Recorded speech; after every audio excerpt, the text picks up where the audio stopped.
Live from the Echo Network Studios in Royal Oak, Michigan. This is Odd Musings, and we are your hosts, Brett Pinson. And I'm Scott Zambelli. Welcome back to another live episode. Quick shout out. We just saw where Lorangers is listening. We'll be talking about them in a little while here. And as well as we got to talk about some Ozarks. If you guys haven't watched that, Game of Thrones. Yeah, pretty packed episode today. Yeah. We got the Armada Fair to discuss, a little bit of Mall of America. Got a lot going on. It's a lot of fun stuff today. It was a busy weekend. Yeah. And week. Oh, yeah. It was like last week. Well, we can kind of semi-get into it. I mean, we left here and we hung out for a little bit, worked on a couple projects that we're working on that we'll be announcing shortly. And then we went to Armada. Yeah, the Armada State Fair we went to, where we had sponsored Boyd Racing for their Demolition Derby car for that Wednesday night. It was pretty awesome. Oh, yeah. A lot of fun. Yeah, it's my first time seeing an actual Demolition Derby live and watching it happen. It was my first time too, and I got to go attempt to go in and out of the car.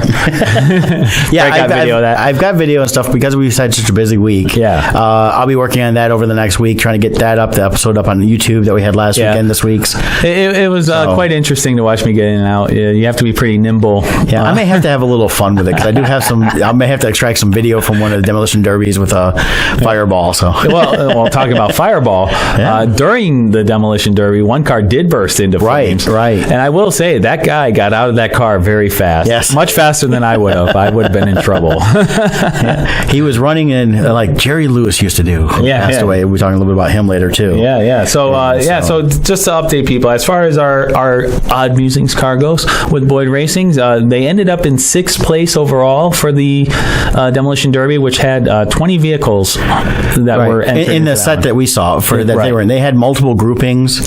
Yeah, I started off with a minivan Demolition Derby. Yeah, they had 6 or 7 of those. Yeah, something like that. And then they had the smaller cars, which was hilarious. The number 67, I think it was. Yeah, we were all rooting for that one. The whole back, it was like compacted, so tiny. The back end was crushed, and it was like almost like an L shape. The car, it was running on its front wheels, but one of the wheels was off, and the other one was barely on. And the back passenger corner was crushed all the way up to like almost the driver's seat. Right. And for him to drive straight, if you watch the wheels, he had it turned as far left as he could go just to go straight. It was hilarious. We were all rooting for him. Everybody in the stands was rooting. We wanted to see him win. Oh, yeah. He was still moving, and what it is, every time the guy hit, it looked like he was done, and then he started moving again. The crowd would erupt. And if he was the last one moving, as we learned from the race our car was in, they had 2 cars moving, one stop finally. No one had to just get one quick hit in. Yeah, it's the final hit is the winner. So what happened was, like with the last 2, he didn't make it to the final 2, but he was up there. Yeah, he was he was top 5 for his I believe small one. Yeah, but so it got down to the last 2 and looked like one car died. Yes. So the other car had to go and hit him.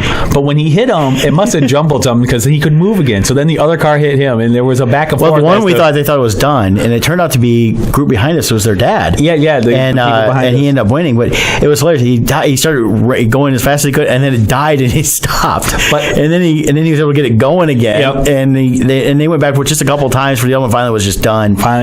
And but during that particular run, one of the cars actually bursted into flames, though, and that was quite interesting to see, like we had talked about. But definitely gave some drama. And definitely all credit up to the Armada Fire Department. They were right out there with everything. They helped the guy out. He got up fast, and he was running. Yeah, they did a good job. But in that same race, it was the same one. The one guy did get hurt. We saw a guy got hurt. They had he wasn't. He was limping. He was able to walk on. Yeah, it looked to me like he may have dislocated his shoulder because his left arm wasn't moving, but it didn't look like it was broken. That. Okay. But the way it was hanging, it looked hanging a little bit lower than it should have been. Yeah, and then in our race, the Odd Musing car fought valiantly. It took a beating. It got to the point where he was actually forced out because in one of the hits, something broke, but there was a ton of smoke coming out of his car. And when I watched in the replay, because my father was over there too, and from his video, he had a different vantage point from us, and you actually saw when he got hit, a burst of flame under his car,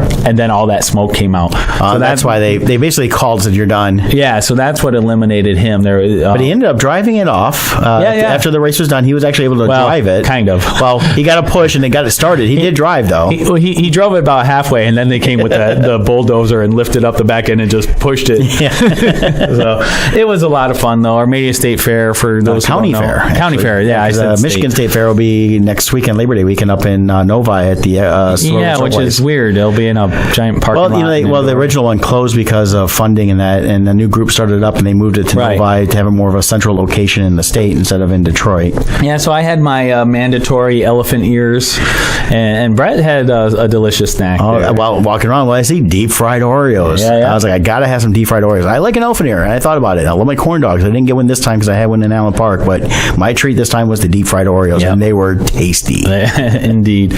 So and then in addition to their Armada State Fair this week, my daughter and I went to Loranger's Family Chiropractic.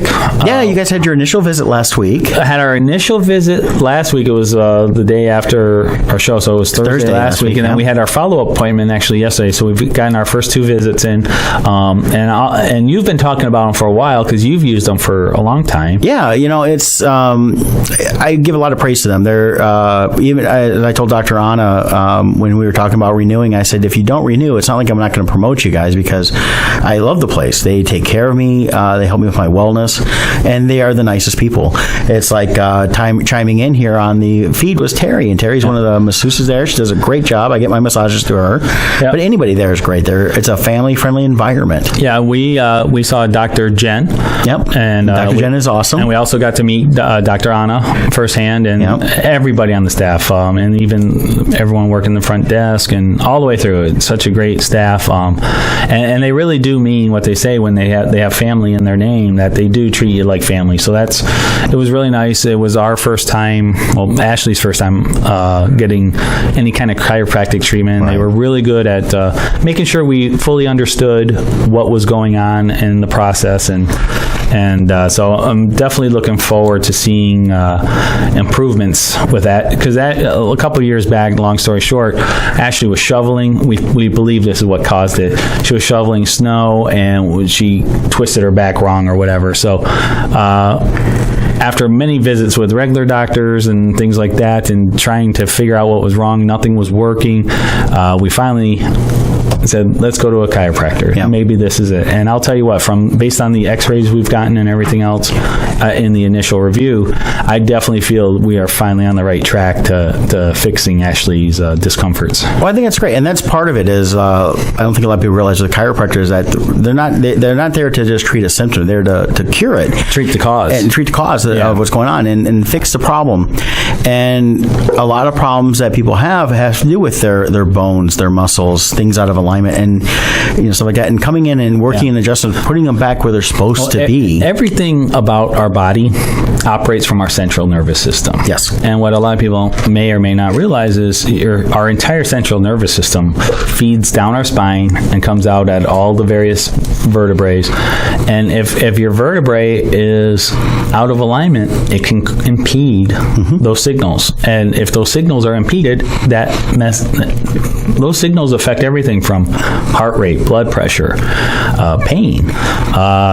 Even our healing factor. Immune system. People talk about healing factor because a Wolverine can just heal. Well, guess what? I guess his alignment's there, not just his mutant power, but good point. Yeah, but it is. It's everything, and it's about helping the body heal itself as well. Yeah. So I am definitely excited about this, and I'm looking forward to working with them. And it's definitely now that I got to work with them firsthand from a patient side, I'm very glad to have Loranger as a sponsored partnership with Odd Musings. It was, I was really excited when Dr. Anna last Thursday while Scott was there, she texted me and let me know that they were choosing to continue with their sponsorship. So we're very excited to have them back with us, and because it's one of those things that I know I truly believe in. I know Scott said he believed in chiropractic, and having met them, he could tell the quality of work that they do, the ethics they have. They come in treating everybody to the best. It's not just because you got insurance, not insurance, how much you pay. It's about you come in, let's take care of you. Let's help you out and get you going. And if you guys are looking for chiropractic, they're located in Belleville, Michigan, Dexter, Michigan. Yep. You can give them a call in Belleville at 734-697-4244. If you're not in the Southeast Michigan or Mid-Michigan area, they can head to those places. Give them a call and say, this is where I live at. Is there somebody you guys know, like you guys, that you can refer me to? Yeah. They know people everywhere. everywhere. I will say they're part of it. There are no networks of chiropractors. And even for me, they're about an hour drive for us, and it's worth it. Yeah, I will say that. I'm really glad that things have worked out for you guys, because as much as I've talked about it off the air with Scott about how well I feel from it, I'm really glad that they didn't. Of course, I didn't expect them to let me down, but it's always nice when you send somebody somewhere and they come back and they're even raving more than what you would expect them to. Exactly. So shout out to Lorangers who's listened to us. Hi, Terry, Dr. Jen, Dr. Anna, Corinne, and the rest of the staff, because I'm going to lose names if I keep trying to name everybody, but you know who you are. And when you see me next Tuesday at my normal appointment, I hope you guys enjoy the show, and keep listening. We're here till 11. All right. And then after all that fun stuff, we had a very packed weekend, because you and I jumped in the car and headed out to Minnesota for the Minnesota Fan Fest. Yeah, you were over my house at 5:30 in the morning on Friday. Yep. And we had the car loaded up, and we were on the road. Drive or so. Yeah, we drove with stops and slowdowns and everything else. Made it up to Minnesota in about 11 hours, so it wasn't bad. Wasn't bad. With us rotating driving, we were able to go. And thankfully, we made really good time. Usually around that Indiana, Illinois area when we're coming around on I-94 is where Chicago, you get a crazy backup. We didn't get that this time. No, actually, we had it in Wisconsin. We had a slowdown that took about 45 minutes to get through about 5 miles. And that was because of some construction they're doing. They're redoing all the power lines through that area, it looked like, and a bunch of other stuff with the road. Yep. But it still wasn't bad. And it was beautiful country to drive through. Beautiful country. You pass through all of the cheese signs when you get to Wisconsin. It's funny how many cheese signs are up. Yeah. but landscape wise, beautiful country out there. Love the scenery. We had beautiful weather for it. Yeah, we had just a little bit of rain, but not much. And on a way up, it was pretty clear. Good sunshine, clouds. Mm-hmm. And then one of the people who stayed with us up there just gave a little shout out here, and Eric Hodson, also a talented artist. He just chimed in saying hello on the feed here. Yep, Eric Hodson Illustrations, Melby Comics. I think it's Hey Melby at Twitter or something. Yeah, I believe so, and that's HEY, not HAY. Yeah. Hey Melby. Yep. So we had a chance to hang out with Eric on Saturday night. He crashed in our room, and we took him with us to the Mall of America, which we had a great time at the Mall of America. Mall of America was great. It's one of those things you always hear about, and I know you had been there, but it's been many years. Oh, it's been over 20 years since I've been there. So a lot has changed for you. I recognize none of it. Yeah. And the other mall that's out there, too, I forget the name of it. Eden Prairie Malls, where they shot Mallrats. Mallrats. We didn't go by that one, but we also heard that they've done so many renovations over the years that it doesn't look like Mallrats anymore. Yeah. But I wanted to go see if Willem was still there and if he's seen the sailboat yet. But Mall of America, so much to do there. To be honest, I don't think I would make a special trip just to go, but I think only because... I think if you're going and you're going to be in the area for other things, it's one of the things you can put on your list of, since we're going to be there for this, let's go check that out. Exactly. It's definitely worth seeing if you're in the area. Well, I think the big thing is so many malls today have upgraded. So, here you go to Great Lakes Crossings, we have so many They have some of the things too. And that's part of it is a lot of places have, and the Mall of America was unique 25 years ago. Correct. Now it's been kind of replicated in different ways. But with that said, I still think out of all those shows, all those malls with the attractions, they are still I would assume the best based on what I saw. I mean, that was a full amusement park. Well, we got driving in, I GPS over there, and I actually took the wrong exit, which worked out perfect for us because we ended up right in a good parking garage, right by the entrance. And when we walked in, we're like, oh, look, you can see the amusement park. I said, let's go check that out first. Walked over. First thing I see, Teenage Mutant Ninja Turtle ride. Yep. I was like, how awesome is this? So we figured a spot to do. If you guys saw we did our live video from there. Yep, we did that. It's definitely not a ride I would go on. No, Scott doesn't ride most of those rides like that. I would have. I like rides that go in circles. So anything, it doesn't matter how fast it goes. If it's going around in circles, I love it. But up and down, no. Well, this one, then it flipped around too because you could control the wings and different things like that. So it was an interesting thing. I got one of the videos I uploaded, a little video of the ride, and that. But after we did our quick Facebook Live talking about where we were at, showing a little bit of from our vantage point, we went downstairs, and I got to meet Raphael from the new Teenage Mutant Ninja Turtles. Yeah, and we did post a picture of that. that Yep, too. so there's a picture of that with me. You had an animated conversation. I couldn't tell what they were talking about, but it almost looked like, because Brett's hands were flying all over the place. Like he's talking, he looked Italian with how much his hands were moving while he was talking. But it kind of looked like you were kung fuing him at the same time. But it was funny. Well, the gal was asking me who my favorite turtle was, which is Raphael, and why. And I told him, well, he's got the cool weapons, and he's just awesome. He's got best personality in that in terms of the turtles. And I enjoy him from way back in the original ones, comics and cartoons. And then, of course, she had to turn around and go, well, what bandana would you wear? And I went, duh, Raphael's red, And, of course, the Raphael character's like pointing at the thing going, yeah. He didn't actually talk. Couldn't talk, but basically was giving like, duh, But so I got fist bumps and hugs from Raphael and got a picture and then we got a chance to walk around. It's all a Nickelodeon theme park now, built inside the mall. So everything was like, they had SpongeBob there. SpongeBob, Avatar: The Last Airbender. They had some Dory, Dora the Explorer, things like that. All Nickelodeon type based stuff. A lot of rides. And I didn't think prices were bad. It was like $38 for a day pass. If you're going to go for the whole day. Yeah, if you got there, unlimited riding. Yeah, and they even had a price for after 3 p.m. or something. From 3 until close. So that's like 6 hours for like $27. They had a reduced rate, so that was cool. And then another attraction they had, which we didn't do, was they had like a SeaWorld type. Right, and that was like $25 for an adult to get in, but we figured we're coming in late and we just didn't have a whole lot of time. Because it's something I think when I go to aquariums, I like to spend some time. Yeah, it's not like, oh, there's a fish, and walk out. But we could see some stingrays from our vantage point looking down.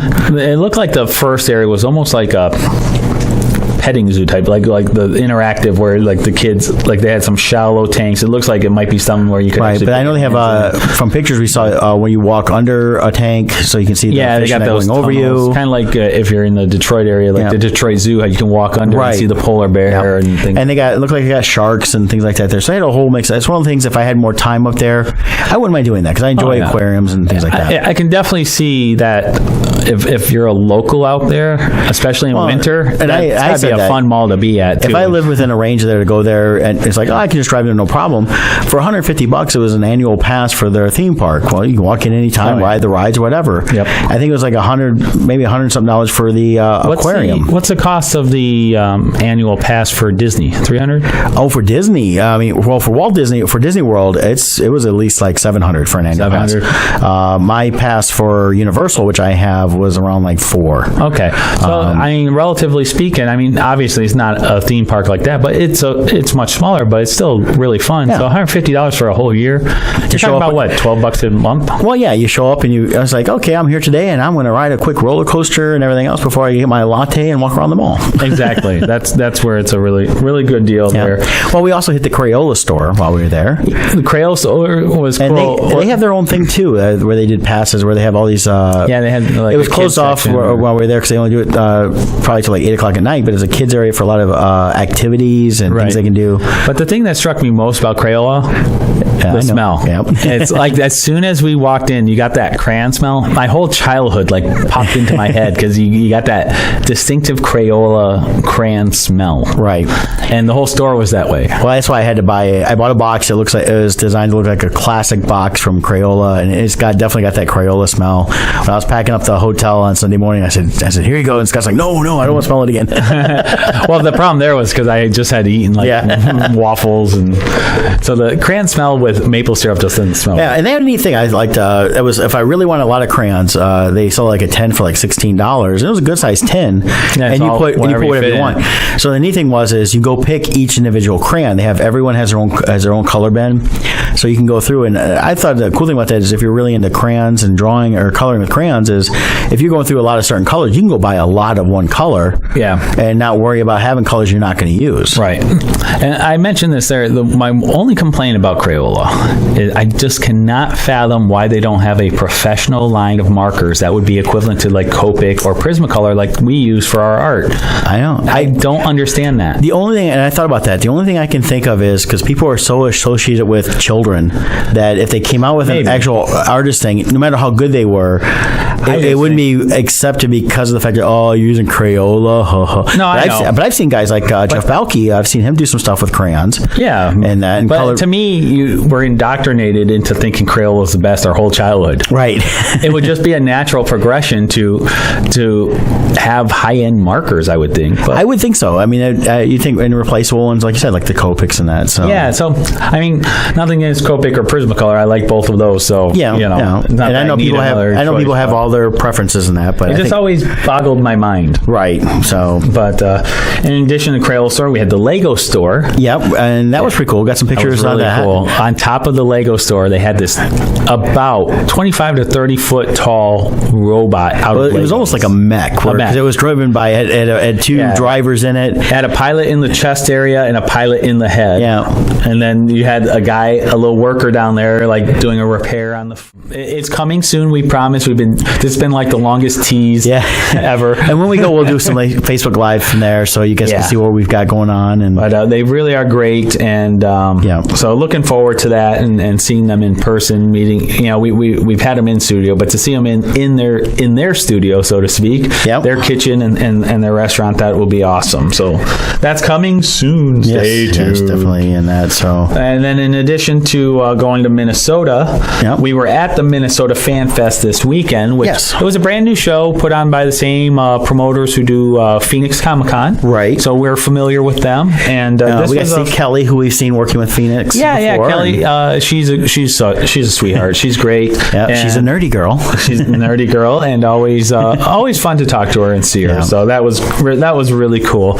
So we'll see how we'll see if this show can move on. Sometimes first year shows can be a little rough because people just don't know about them. Well, I know they plan for next year. Doesn't know. They have the date set up August 25th, 26th, something like that. So it'll be back at St. Paul River Center. I thought the center was nice. Mm-hmm. In fact, the whole area was really nice to check out for the first time really in years. And St. Paul is, they're the Twin Cities, but it seemed to be not as crazy busy as Minneapolis looked to be. Yeah. In that, but we did mention August 25th. Yes. And August 25th is also an important day coming up. Oh, yeah. It's Sean Connery's birthday. All right. It's also started by Scott Zambelli, the International Talk Like Sean Connery Day. We both are really bad at our Sean Connery. And you have to do a Sean Connery impression from Saturday Night Live. Yeah, I can't do I can't even do a good Saturday Night Live one.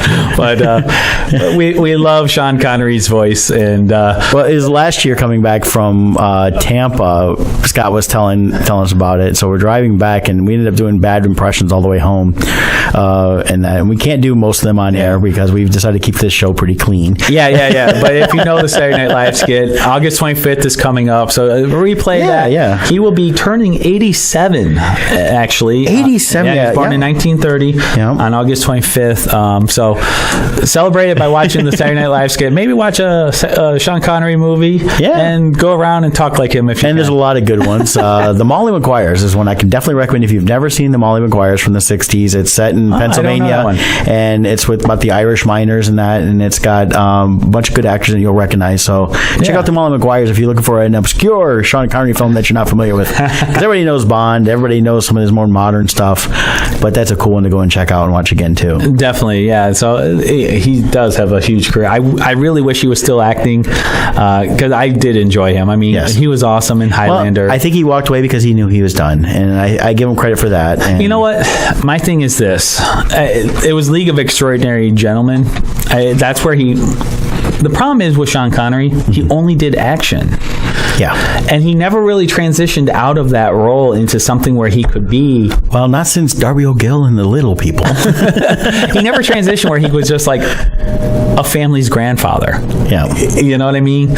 So, and what I had heard is when he saw himself in League of Extraordinary Gentlemen, he felt like he looked like an old man punching in the scene. And he felt that was it. Yeah. And that's what I had read. I don't know how true that is. But you think about the kind of person he was as an actor, though. He was, the stud, basically. With James Bond, he was always the single stud, tough guy and stuff like that. And he did a lot of different roles. I mean, he played King Arthur. He played, like I said, in the Molly McGuire's, he played a different role, but it's still a tough guy role. Yeah, he was the original James Bond. Original James Bond. Actually, was he the original? And then, of course, you got to remember, Finding Forrester, where he played an aging writer who ends up mentoring a kid. Yes. And that was really good. That's true. And that was a different role for him. And while he did a really good job in that, I have a feeling he just realized that, I've always been this action star. I've been the action guy.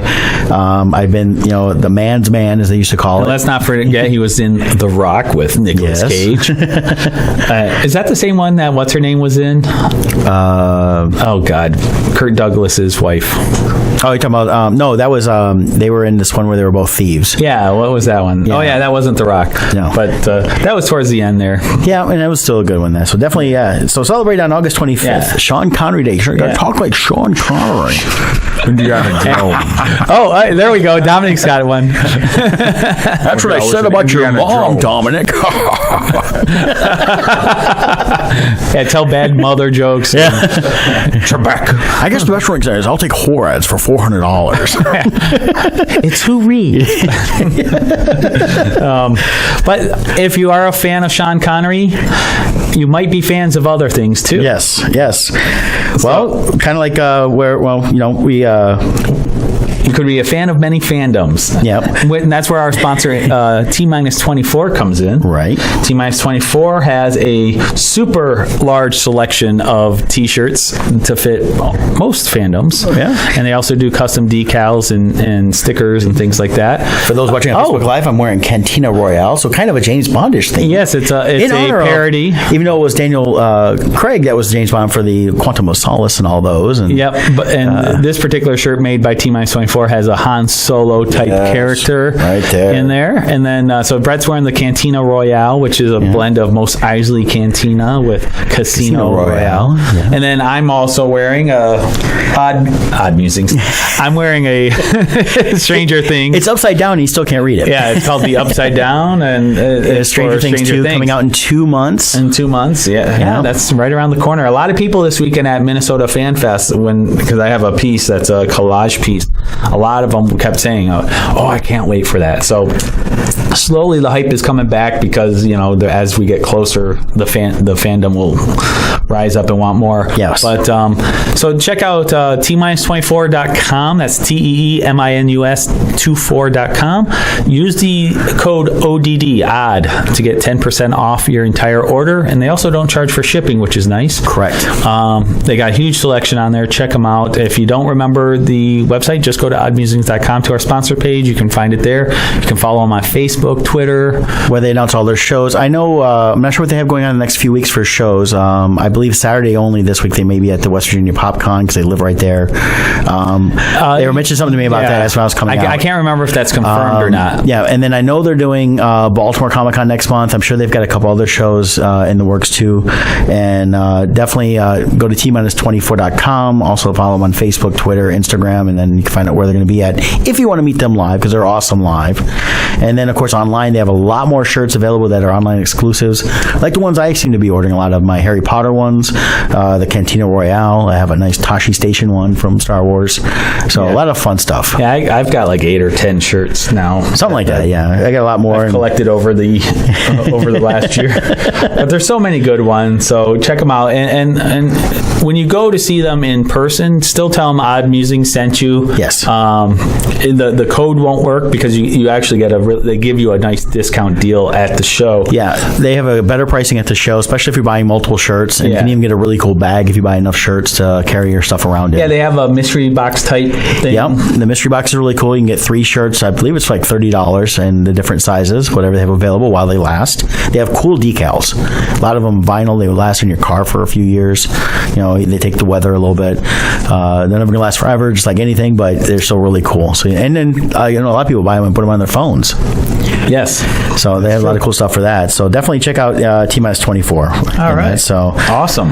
Now let's get into the awesomeness of this week, the besting of this week, this last episode of Game of Thrones. Yeah. Now we're not going to get too deep into this because we're just going to talk a little bit, because next week we're going to talk this whole season with the finale being on Sunday. Yeah, but we'll cover the highlights here. So there will be a spoiler alert here for anybody who hasn't seen it yet. We're letting you know we are talking this episode. Yes, and a few cool things about that, and so you've been warned. So what would you say was your biggest wow moment? You know, there was a few wow moments in it. I think one is it's funny. We kind of joke because we ended up watching it. Scott crashed at my house after we got back from Minnesota, so he got up and his car was loaded up. He got ready to head out, and he said, "Well, I'm gonna wait a little while because of traffic." I said, "Well, you want to watch Game of Thrones?" He's like, "Yeah." So we popped it on. It's an 1.5 hour long episode, and we joke a little bit through different things, just like we always do. But it did not. It felt like a 40-minute episode. It went fast. It went fast. But there's a scene where the guys are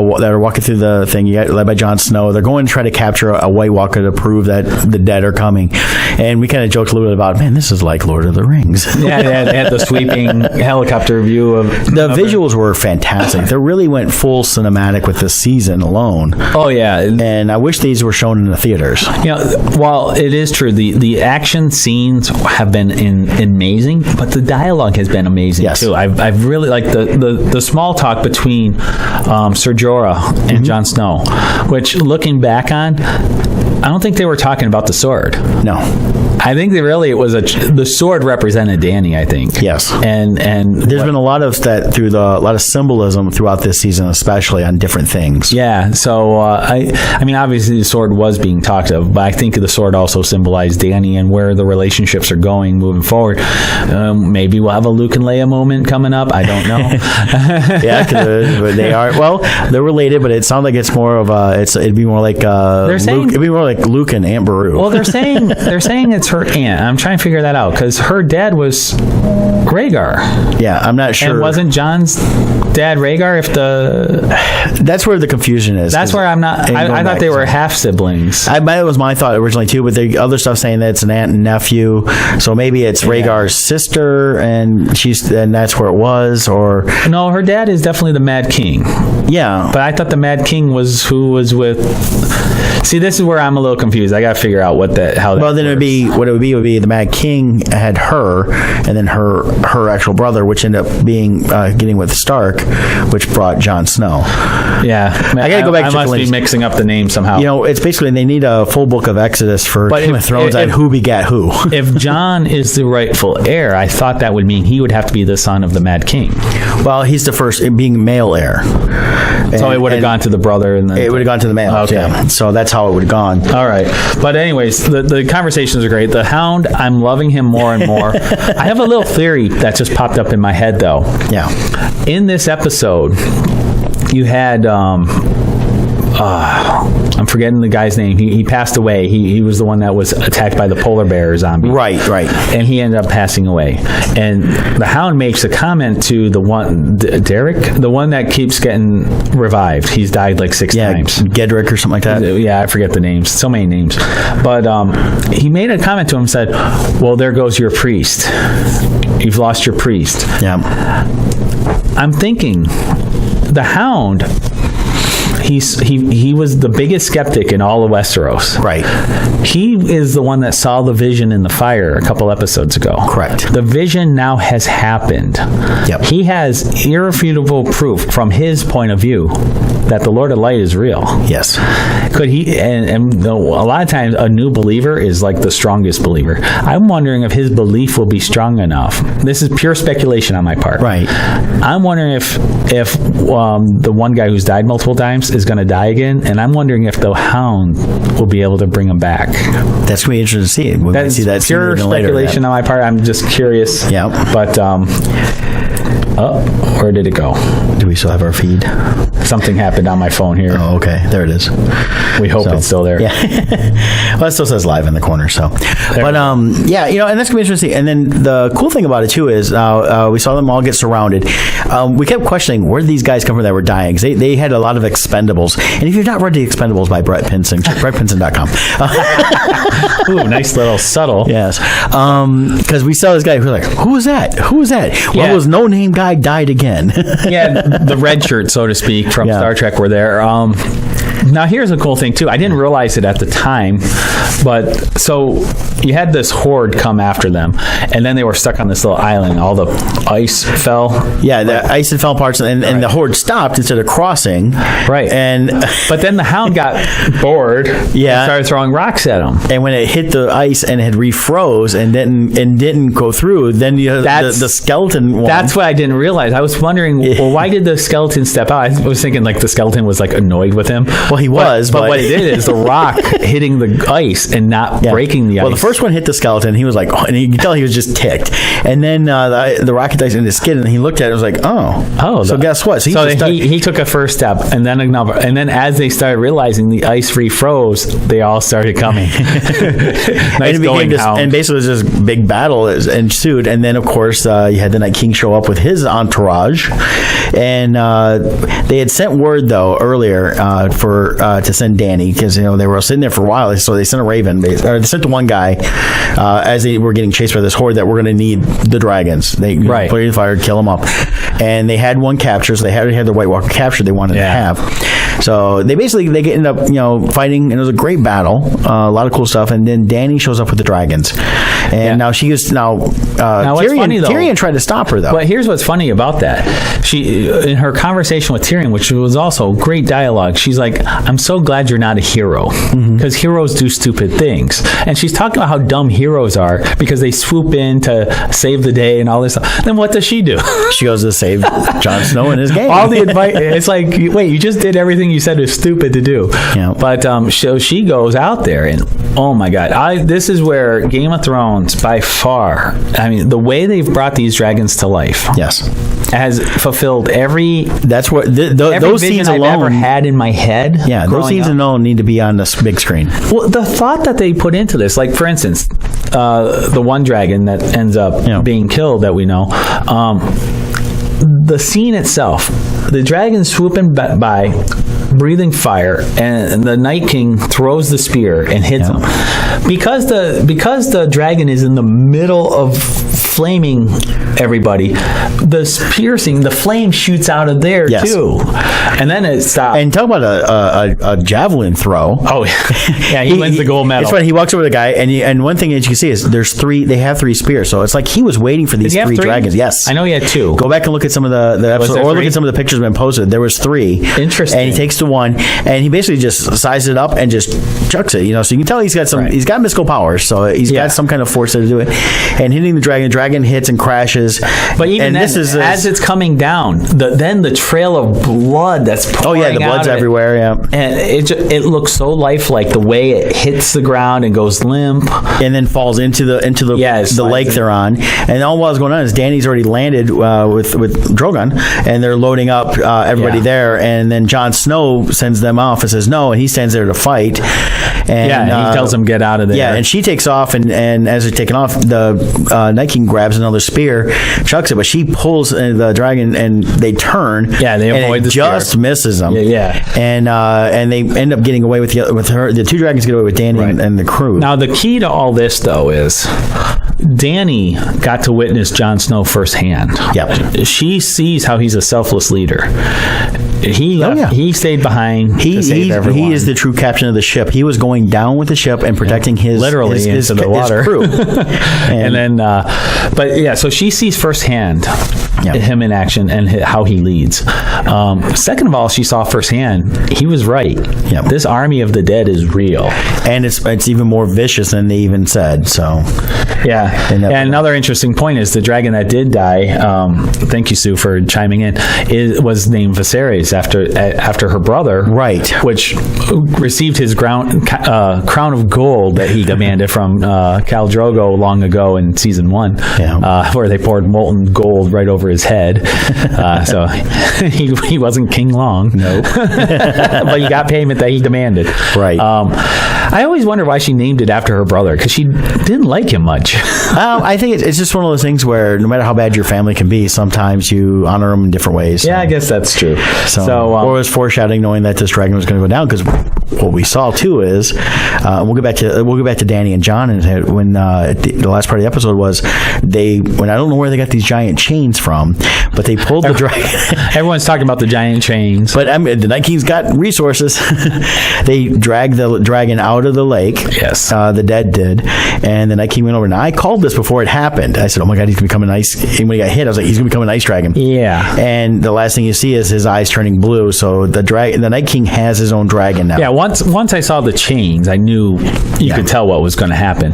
But I guess now I didn't catch this at all. But if you go back all the way to season 1, some of the tales old Nan was telling Bran and stuff, they mentioned an ice dragon. And if you follow the books, if you follow George R.R. Martin's writings, he actually wrote some books about ice dragons. Okay. And while they weren't in part of Game of Thrones, he has this whole thing about ice dragons. Okay. And in those books, the ice dragons were actually good. But so people who were big fans of his writings, I guess, were actually kind of thinking like, oh, this is going to happen. Yeah. So, and there was some speculation where people even made fan posters showing the Night King on an ice dragon. Right. And so if his previous writings are accurate, the ice dragon will breathe ice instead of fire. Yep. But it sounds like in the old children's books, when you kill an ice dragon, it melts. So they might actually do it where it like shatters, maybe. Yeah. Like I can see that the way the White Walkers were shattering. Right. Yeah. Because when they killed the one White Walker, he and then all his minions that he had created died. They shattered. Correct. And yeah. So it'll be interesting to see what goes down there. I also read a theory speculating that Dany's been so power hungry right now. Lately, she's been very power hungry, but the speculation is she's going to find out that one of her children have become an ice dragon now. And I think with the battle that just happened, and then Jon Snow ends up surviving and coming back to them, and so we see them together, and that's where we kind of have that Luke Leia moment. Well, Empire. In that moment, you see. Dany sees the scars all over his body where he was stabbed multiple times. Yep. And every one is a vital part. You see the stab where the liver is. That's fatal. Yep. You see the stab over the heart. That's fatal. He's got all these stabs all over. So she now knows when she knows it was a literal statement. You took a knife to the heart. Yep. B, she knows he should be dead. And then with the bravery she saw him do, I saw in that last few minutes, I saw a lot of humbling of her, and her kind of stepping back, even though he did pledge to her as queen. But she didn't comment too much. She pulled back for a second and then came back. I don't know what we're going to see this next episode with them, but I have a feeling it's going to be more of, no, you're not going to bend the knee. It's more of, we have to be together. And she's going to see the unification of them as a warring factor, not talking just the romantic part, but the warring factor is what's going to be needed to beat this. I'm still waiting for the Joe Dirt moment. Yeah. You're my sister. Well, we might see that. And so we got a lot of Game of Thrones next week. We're talking about the episode and that. Yeah, so every episode's been amazing. I can't wait to see how the finale is going to be here for the season, and then we got the painful 10-month wait till, or however long it's going to be for the final season. So right, but you mentioned some fan art is online. Some of the artists, they should be going to our sponsor, International Minute Press. And International Minute Press is located in Plymouth, Michigan. They do designs, prints, and promotes you. And they're really starting to gear up to deal with a lot of artists, but they deal with any business out there for anything you need, from printing services to custom graphic designs, marketing, consultation, and promotional products. IMP has the services and skills to help artists and entrepreneurs looking to take their businesses to the next level by exceeding client and customer expectations. Located at 1058 South Main Street in Plymouth, Michigan. Give them a call, 734-414-6203. They have a long website, so go to oddmusings.com to click over to the website and check them out on Facebook, Twitter, and Instagram. And make sure you give a good shout out to Joe, who was with us last week, the owner of the International Minute Press. Yeah, that was a pleasure having him on the show. He was a great guest, and we definitely look forward to talking to him again in the future. Yeah. So now this last little bit here, guys, we got about 10 minutes left. We're going to start with Jerry Lewis. Yeah, big loss in the not just the comedy world, but he was an icon across many. One of the things I noted on my notes here this morning, he kind of pioneered the technique of video assist. It started in 1960 with the film Bellboy.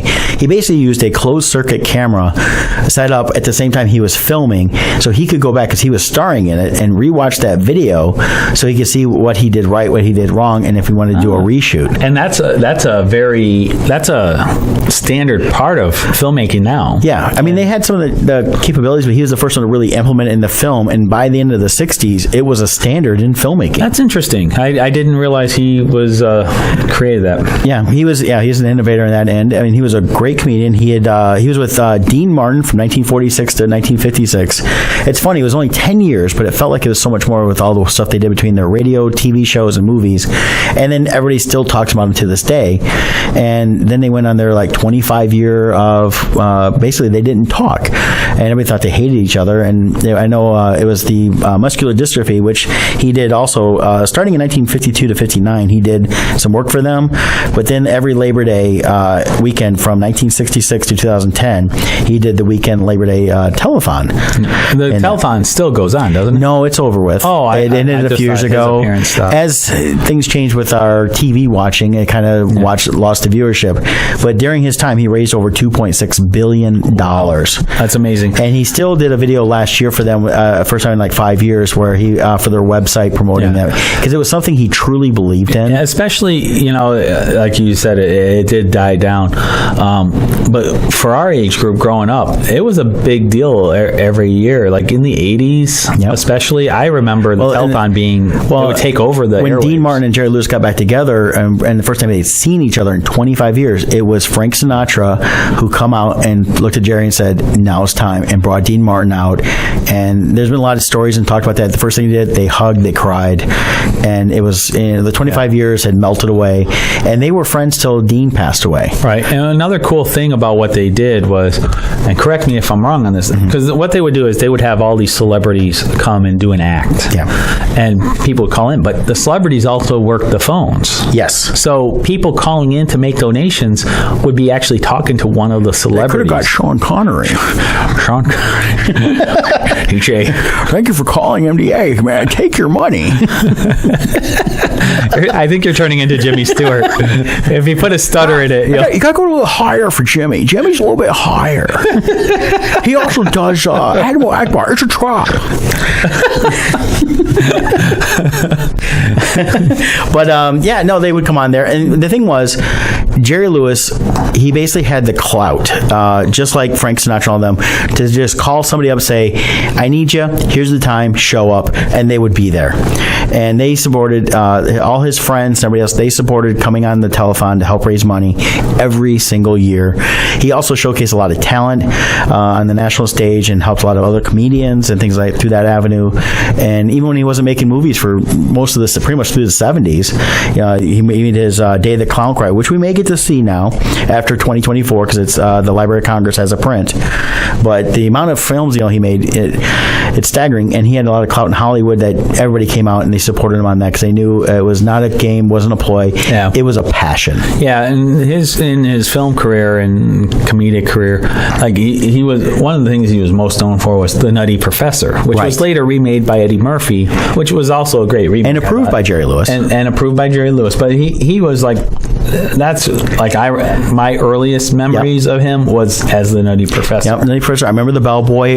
The Ladies' Man was a good one. I always liked that one. That one was neat because it's set on one big soundstage, and he's basically a houseboy for a dorm house for women that were starting their careers when and no men were allowed except for him because he worked there, and he didn't want to be around these ladies because he had his heart broke. It was a big comedy. It was interesting to see the different rooms he go in and cleaning and what these girls had done. You got to see this movie, and then seeing the giant set was just awesome too. Yeah, and he was known for very physical comedy. Yes. Yes. And most of the stuff he did when he went solo, especially, he wrote, directed, he co-wrote them all and directed most of them, as well as starring in them. So he had everything going on at once. So he really put his hand all over it. Yeah, I mean, I'm going through his list of movies now. I mean, there's just way too many to talk about. It's amazing how many movies he actually made.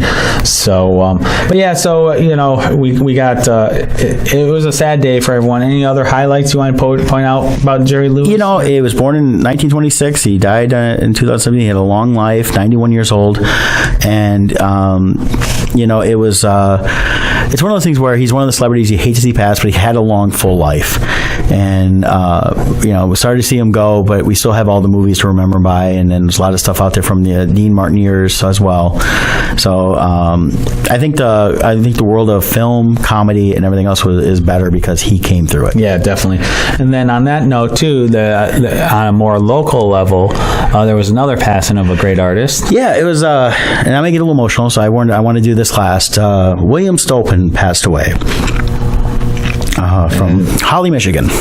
And he was known as the artist of dragons. And we talked about dragons with Game of Thrones, and he had great ones. I met William in 2005 at the Motor City Comic Con. He was 2 tables away from me. Him and his wife were set up that weekend. James, his son, came and helped out too. And we formed a friendship. He had been doing, at that point, Renaissance fairs for many years. And that's how I first... Yeah, William's I didn't know him personally, but through Renaissance festivals, I remember visiting his... Yeah, he had a really cool setup at the Michigan there. Renaissance Festival. It's still there. They're still set up this year. Williams Paper Marks. Yep. And a lot of his artwork's still available for sale. There's still got a bunch available, so you can definitely buy something if you're going this year. Yeah. But he passed away. He fought a valiant battle with cancer. He fought hard. He was 75 years old. He was born June 25th, 1942. Passed away on my birthday. I had commented to his kids that my heart was with them. Yep. And Krishna, his daughter, asked me to enjoy my birthday, which I did. But William was one of these guys that everybody loved. Everybody had great stories. And the impact he had, I think, was greater than he even knew. And they even put that on the Facebook. The kids were responding. I'm not sure which one was typed it. I forget. But actually, both of them did at one time. They did. Okay. And then just because of the number of people who were posting on the Facebook pictures of when they met William, or memories that they had of William, and from so they did different conventions, Gen Con. I know James shared a few pictures from Gen Con. He did a lot of shows. He did. Just Renaissance. He did a fair amount, and he was big into printmaking, which is a whole different thing than it's using machines. He had his own studio, awesome place. He passed away in his studio, which is where he wanted to be. Yep. They had set up hospice out there for him. I had a chance to go there and visit him a couple years ago. We went in after we did the Flint comics in the fall, and for years he's like, you got to come see the studio, and he showed me everything. Took me around his library, and he was very proud of everything he'd done there. And I'll tell you, I was in awe seeing this man's life laid out in the studio like it was. Yeah, definitely. Is there a website for his art that people can go to? Yeah, I believe it's William Stolpin. It's Stolpin.com. If you Google William Stolpin, STOLPIN. Here it is. I found it. Okay. www.stolpinart, STOLPINART.com. Check out his page. Beautiful artwork. He really did great work, and you won't be disappointed in what you see there. Yeah. And we're getting ready to wrap up here. So, William, I will miss you. I will see you again, and I will see your family, and they will always get my love. And there you go. And then moving forward, just to tease for next week, this upcoming week, both Dominic for Mess Bucket Comics, along with myself and Brett, will be at the Capital City Comic Con in Lansing, Michigan. So that's this weekend. It's a Saturday only show. 10 to 6. 10 to 6. Breslin Center. at Newly renovated. Yes. And then the week after that, we'll be at the Flint Comic-Con, also a Saturday-only show. At the Flint Farmers Market. Yeah, we'll talk more about that next week. And then we're going to give people a heads up here. In about 2 weeks from now, in 2 more shows, 2 weeks, we're going to go in a deep in-view review of Ozarks and The Defenders also on Netflix. Yep. So we're giving our listeners 2 weeks to, if you want to be part of that conversation, watch it over the next 2 weeks and join us. I think we'll try to open it up to calls that week too, so you guys can chime in, as well as on the Facebook. So that's all coming up. So I think in we're the good. meantime, everyone have a blessed week, and we'll catch you next time. All right, Dominic, roll it.